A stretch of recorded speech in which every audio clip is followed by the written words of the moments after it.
Благодарам, почитувана председателка.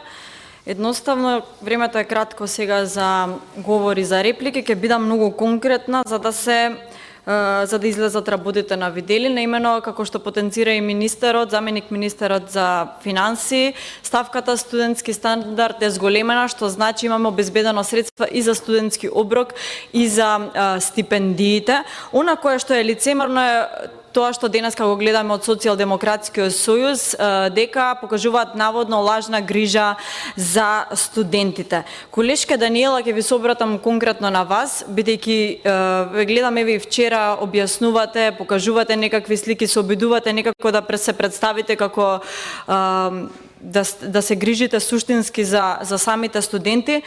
Јас имам тука еден предлог закон подпишан од вас на 14.11.2022 година, кај што сте и вие подпишани на самиот предлог закон за студентски оброк, каде што барате во услови на двоцифрена инфлација од 14%, прво да ги убедите студентите дека тогаш на таа инфлација е 120 денари доволно, второ со тој предлог на закон да им гоускратите правото на користење на студентски оброк за апсолвенти, за индивидуални земјоделци, за оние кои што користат минимална плата, за оние кои што се индивидуални земјоделци, а бидејќи не сакам да зборувам без факти, ги проверив, замислете тогаш состојбите какви биле инфлаторниот мониторинг во тој момент, храната била со инфлација од 31,2%.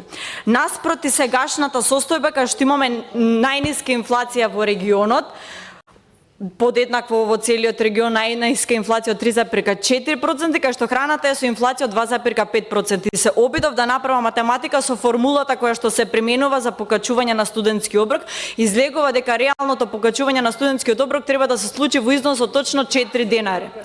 Бидејќи треба да зборуваме реално и со факти, условите покажува дека ни е потребна дебата по однос на ова прашање. Ние направивме консултации со студентите во услови каде што инфлацијата е навистина ниска, се договоривме со студентите да се прошири опфатот, односно што е можно поголем број на студенти да ја користат ставката на студентски оброк, наспроти ова каде што вие сте подпишана како осма за да се задржи 120 денари во услови на двоцифрена инфлација. Па вие се сеќавате тогаш на оние квази борци на студенти кои што доаѓаа во собранието, одржуваа средби каде што велеа 120 денари ни се доволно.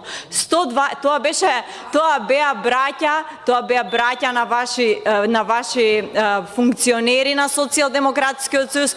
Тоа е ваш сегашен функционер во раководството на Социјалдемократскиот сојуз. Замислете студенти кои што велеа тогаш 120 денари ни се доволно. По реакција на ВМРО ДПМН и пратениците од ВМРО ДПМН, тогашниот закон беше стопиран за да им се овозможи сите студенти да може да го користат правото на субвенциониран студентски оброк. За студентските домови зборувајте само, бидејќи кај вас бележи една огромна нереализација од 0%.